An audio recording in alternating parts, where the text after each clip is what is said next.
Pour la première fois de 2025, bonsoir à toutes et à tous, bienvenue dans Au Quotidien. Nous sommes de retour pour une nouvelle année avec à la présentation pour ce lundi 6 janvier, Laure Girard. Bonsoir Laure. Et bonsoir Colin et bonsoir à tous et très bonne année 2025 sur LMTV bien sûr avec toute l'équipe. Vous avez pris des bonnes résolutions en nous regardant, alors on va faire le programme de ce soir. Quel est votre invité dans le journal ? Virginie Paschetti est présidente de l'association Cénomane pour le don du sang. On commence par de bonnes actions, ça fait du bien. C'est la 10e édition des 24 heures du don du sang le 5 février prochain au stade Marie-Marvin. Et puis dans la suite, Chantal Blossier et André Marseul nous parlent du festival Nature Environnement à Montcy-en-Belin. Ça se passe les 17, 18 et 19 janvier. Et on en parle dans la suite. On en parle dans la suite, juste après l'actu. C'est parti.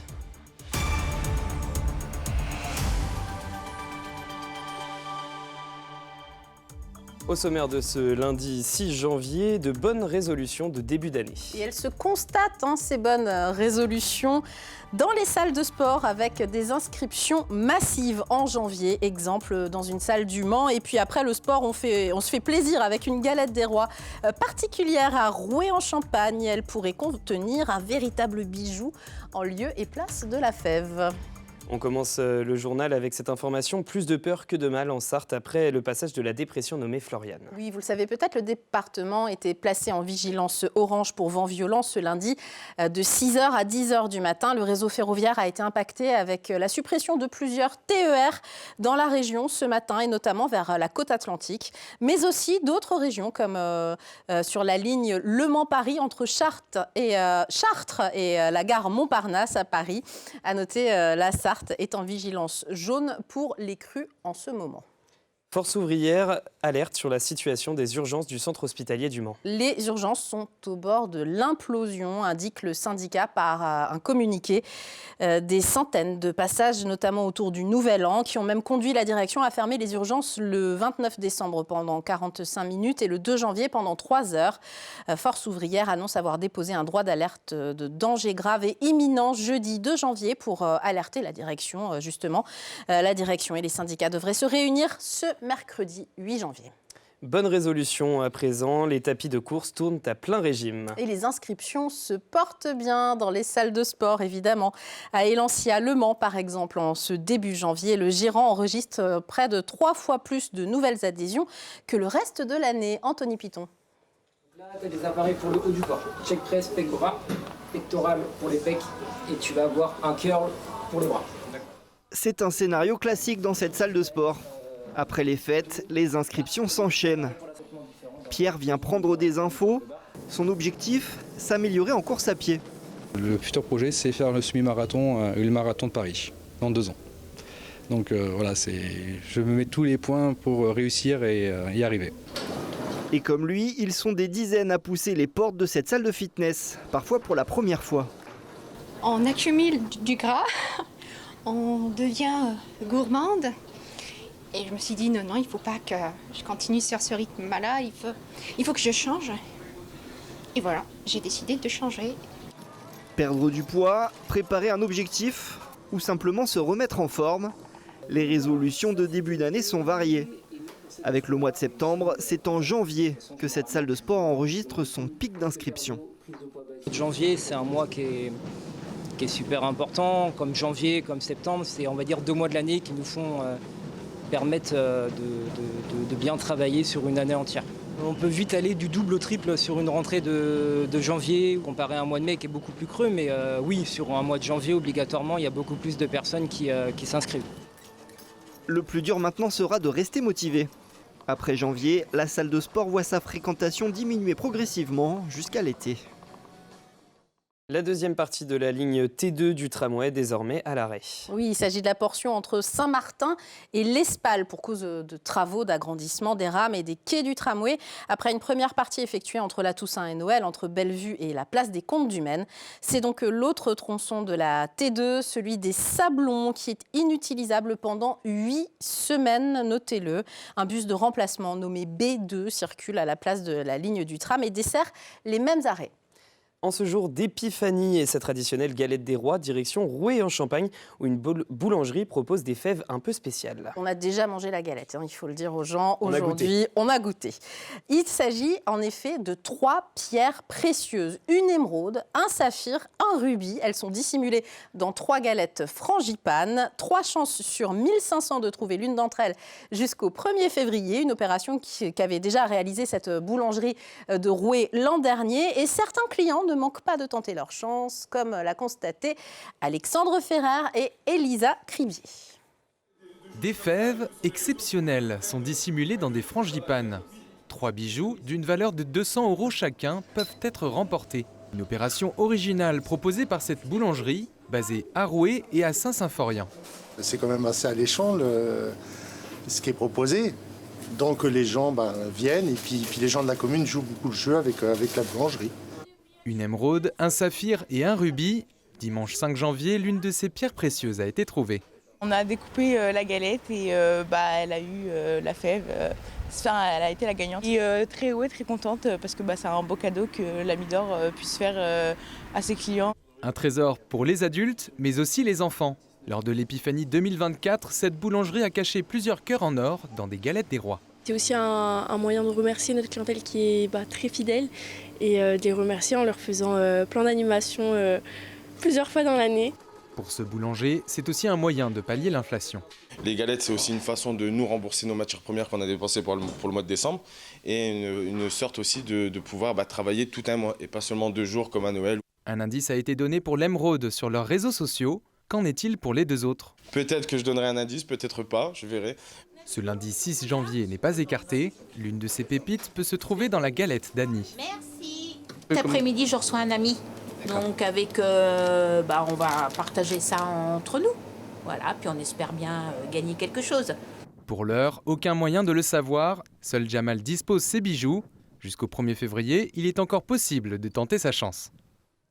Alors n'hésitez pas à tenter votre chance. On retrouve maintenant notre invitée dans le journal, la présidente de l'association Cénomane pour le don du sang, Virginie Paschetti. Merci d'être avec nous, Virginie. La première invitée de 2025, alors bonne année. Merci, bonne année à toute l'équipe. tous les bénévoles de Cénomane, association pour le don du sang. Le mercredi 5 février, notez-le dans l'agenda, au stade Marie-Marvin. Ce sont les 24 heures du don du sang, 10e édition déjà. L'année dernière, la 9e édition avait attiré 424 participants qui sont venus donc donner leur sang. C'est l'occasion, cet événementiel dans un endroit assez exceptionnel, d'attirer de nouveaux donneurs, j'imagine, pour vous.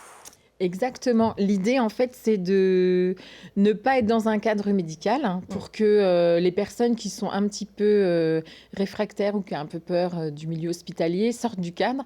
Et c'est aussi l'occasion de découvrir un endroit différemment. On a pu aller peut-être au stade voir un match de foot dans les gradins. Là, on est dans les salons plutôt VIP et puis on profite de la vue du stade, également de la vue du circuit de l'autre côté.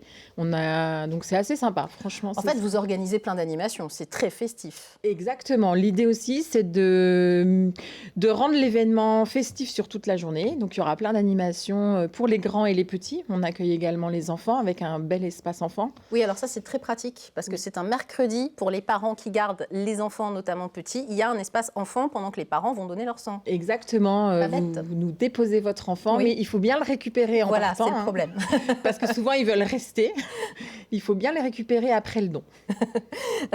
Des surprises cette année. Alors évidemment, ce sont des surprises, vous n'allez pas les donner, mais vraiment, l'idée, c'est de renouveler chaque année le plus possible. Oui, l'idée, c'est de marquer le coup parce que voilà, l'événement fête ses 10 ans. Donc, c'est un gros pari qui avait été fait quand on l'a lancé en 2015, qui n'était pas du tout au stade avant. Et voilà, l'idée, c'est de remercier aussi les donneurs de leur fidélité et de la fidélité à cet événement en particulier.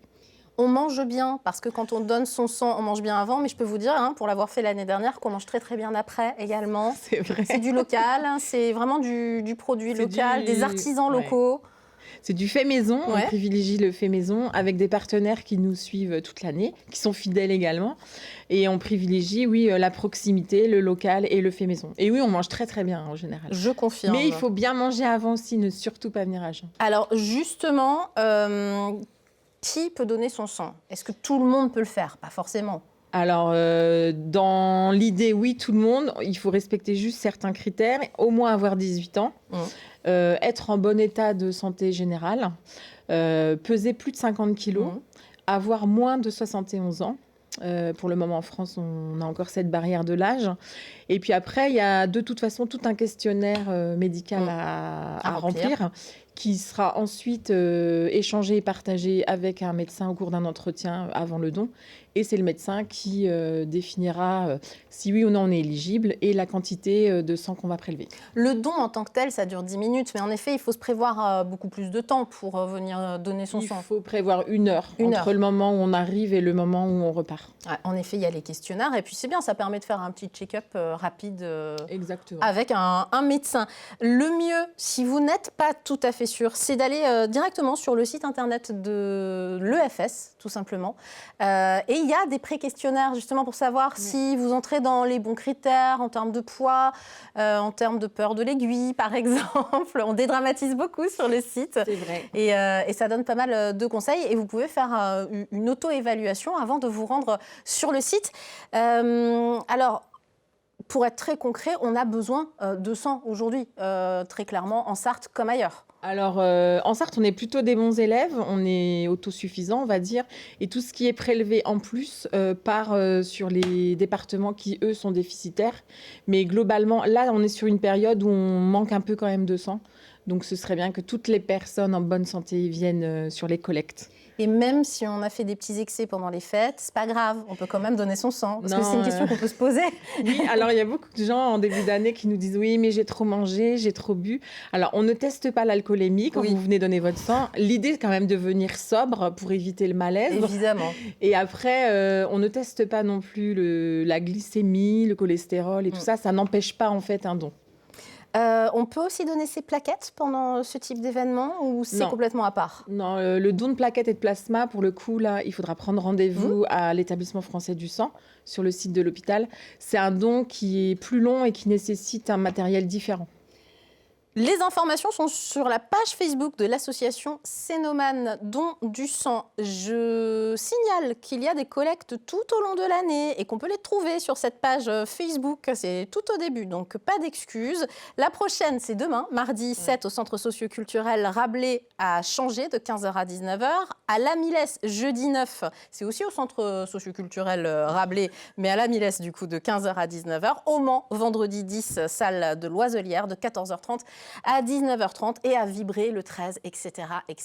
Toute l'année, vous pouvez donner. Merci d'être venu partager cette information avec nous, Virginie Paschetti. Alors, on parlait de bonne santé avec vous, Laure. On va parler de sport et il y a du mouvement au MSB. Les Tangos annoncent le départ du jeune pivot Matthias van den Bemt. Je pense que c'est comme ça qu'on dit. Lui qui n'avait joué que quelques minutes avec les pros cette saison. Le Néerlandais de 23 ans, meilleur contreur du championnat espoir, retourne dans son pays natal pour évoluer avec le Feyenoord Rotterdam. Alors, allez-y. Feyenoord Rotterdam. Le FR Basketball. Voilà, on va dire ça comme ça. Dans le même temps, Loïs Grasshoff signe son premier contrat pro avec le MSB pour le reste de la saison. Et puis on reste dans le sport, mais cette fois course à pied avec un record de participation à la corrida d'Arnage. Oui, vous l'avez peut-être vu, 1600 coureurs, voire plus, sur les lignes de départ des 5 et des 10 km. La course du 5 km était d'ailleurs qualificative pour les championnats de France, conséquence possible de la baisse du prix d'inscription également. Une édition dont nous reparlerons évidemment dans 72 sports, avec notamment la course vue par le présentateur de l'émission, Antoine Besson, qui y participait. Donc il a réalisé un reportage vu de l'intérieur. Rendez-vous à 19h pour voir tout ça dans la deuxième partie de l'émission. Mais ça, ce sera après la suite de Quotidien, parce que l'actu, c'est terminé. Mais Laure, on vous retrouve dans quelques instants avec Chantal Blossier et André Marseul pour parler du festival Nature Environnement au Val-Rhône de Moncey-en-Belin. Découverte dans un instant, juste après la pub et la météo. À tout de suite.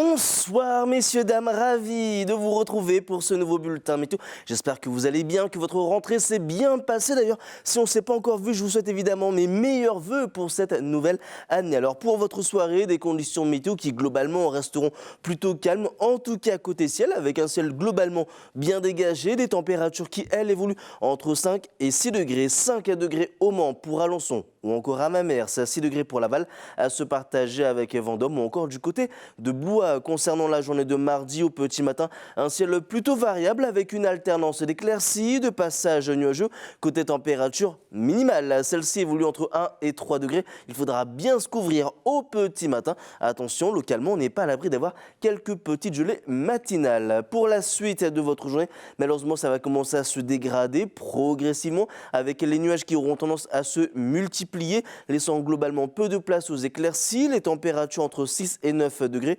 On repassera légèrement au-dessus des normales de saison avec 7 degrés au Mans ou encore pour Alençon, comptez 8 degrés pour la Flèche, 9 degrés à Montval-sur-Loire ou encore du côté de Vendôme. Malheureusement, la journée de mercredi s'annonce un petit peu plus perturbée avec toujours ces nombreux nuages, des averses assez fréquentes, c'est vrai. Les températures, elles, évoluent entre 8 et 10 degrés au meilleur de l'après-midi. Et pour la journée de jeudi, ça va se calmer un petit peu plus avec davantage d'éclaircies, encore quelques petites averses. Alors, a priori, plutôt passagères et les températures entre 6 et 7 degrés. Alors, bien évidemment, on affinera tout ça lors d'un prochain bulletin météo. En ce mardi 7 janvier, eh bien, ça y est, progressivement, on commence à gagner quelques minutes de soleil. Je vous souhaite une bonne soirée et je vous dis à très vite pour un nouveau bulletin météo.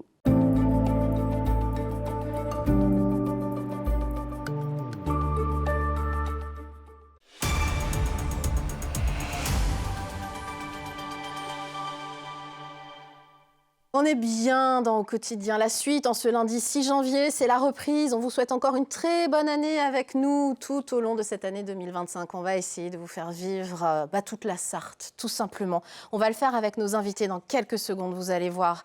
Ça va être vraiment très très joli. Mais un mot sur la qualité de l'air pour ce mardi. Elle sera moyenne sur l'ensemble de la région, vous le voyez, suite au passage de la tempête Florian, accompagnée d'averses et de vents forts, qui a permis la bonne dispersion des polluants émis localement, mais qui favorise aussi l'import d'ozone. Et oui, on ne parle pas d'ozone avec vous ce soir. Chantal Blossier, coprésidente de l'association Grains de Sable et Pommes de Pin, organisatrice d'un très joli festival Nature-Environnement de Montcy-en-Belin. Ça se passe au Valronne les 17, 18 et 19 janvier prochains.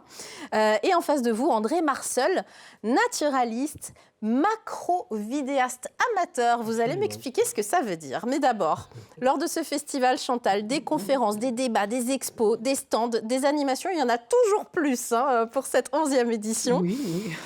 C'est surtout l'occasion, c'est ce qu'on disait en préparant cette interview, de montrer la beauté à travers la photographie, à travers la vidéo, la beauté, réenchanter un petit peu notre environnement.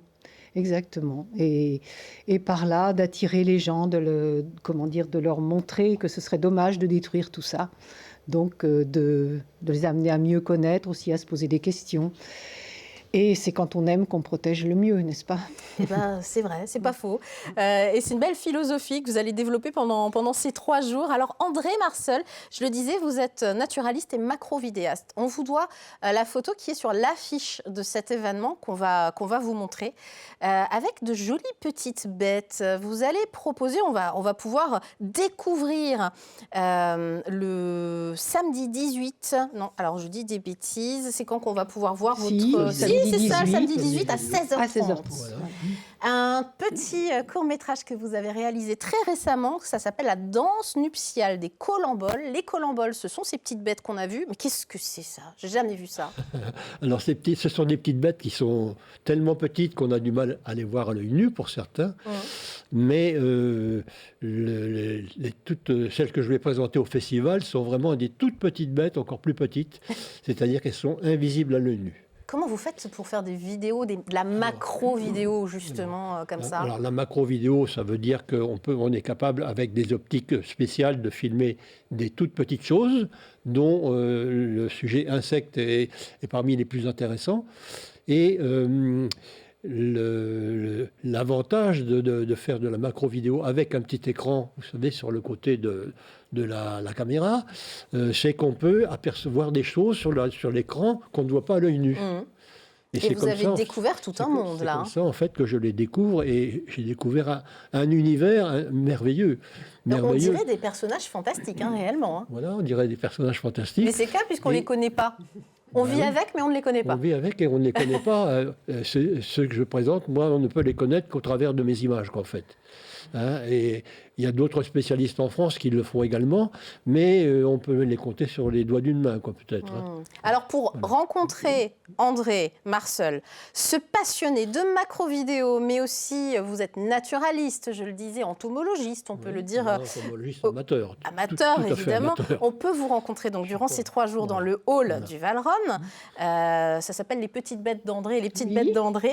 Il y a une expo photo sur grand écran, et puis on peut découvrir ce court-métrage samedi, donc 18 à 16h30, la danse nuptiale des Colamboles. Mais le premier rendez-vous qu'on voulait mettre en avant, Chantal, évidemment, c'est la soirée d'ouverture, le vendredi 17 janvier à 20h30, en partenariat avec France Nature Environnement Sarthe, sur le thème gestion environnementale. Il va se passer quoi alors ce soir-là ? Alors déjà, c'est la première action du programme associatif. Depuis que le festival existe, nous sommes les premiers donc chaque année, et nous organisons la première action du programme associatif.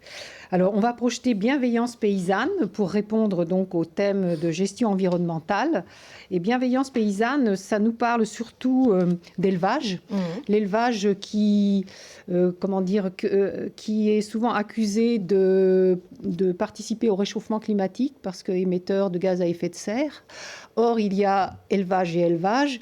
Et les élevages qu'on nous montre dans ce film sont aussi vertueux. Ils sont vertueux et ils apportent des bienfaits à l'environnement. Et à la biodiversité, notamment. C'est un documentaire donc, sur la bienveillance paysanne d'Oliver Dickinson qui sera présent le vendredi 17 janvier. Tout l'intérêt est aussi d'avoir les réalisateurs et de pouvoir discuter avec eux à la fin des films. Samedi 18 janvier, le lendemain, dès le matin, vous proposez alors beaucoup de choses. J'ai dit, il y a exposition, stand, rencontres, animation. Et dès le matin, vous proposez même une sortie LPO, observation des oiseaux hivernants sur les étangs, avec Jean-Yves Renvoisé, dès 9h30. Il faut s'inscrire. On peut s'inscrire sur place Jean-Yves a demandé à ce qu'on s'inscrive sur sa boîte mail. Au préalable ? Oui. Alors on va sur le site, la page Facebook. Non, on va sur l'adresse mail de Jean-Yves. Elle est mise sur le programme. Pas, mais on la donnera, on la mettra sur le site. C'est renvoisé-Jean. On la donnera au bas du journal d'LMTV, on donnera ce site. Et vous avez toutes les informations sur le site internet. Si vous tapez Festival Nature Environnement Montcy-en-Belin, vous allez trouver toutes les informations sur la programmation. 3 jours d'un forum associatif, encore une fois, photos, expo.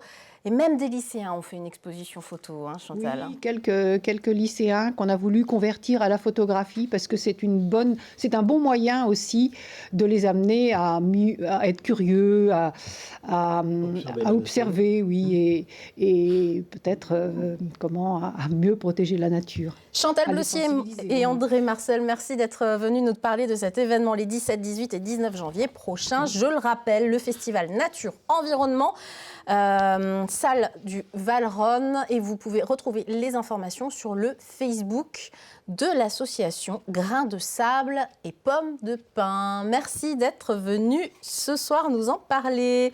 On joue à présent pour gagner 2 entrées pour le Geek Life Festival. Mais oui, ça revient chaque année en janvier, les 18 et 19 au Mans. Pour gagner ces places toute la semaine, vous pouvez envoyer un mail à jeu@lmtv.fr en indiquant votre nom, votre lieu de résidence et un numéro de téléphone pour vous appeler si vous êtes tiré au sort. Cette année, des invités exceptionnels comme Hélène Rollès, la Sartoise, Jackie du Club Dorothée ou encore le youtubeur Le Bouzeux. Voilà, on se quitte sur sur ces belles images et cet événement. Tout de suite, vous retrouvez Antoine Besson qui présente 72 sports. Il a lui-même participé, on vous l'a dit, à la corrida d'Arnage. Il en a ramené un reportage long format. Et bien sûr, retour sur l'actu sport du week-end avec ses invités. En première partie, vous pouvez retrouver Erwan Beignet, qui est coureur cycliste. Merci de nous regarder toute l'année sur LMTV. On se retrouve en direct demain soir à 18h30. D'ici là, passez de très bons moments sur LMTV.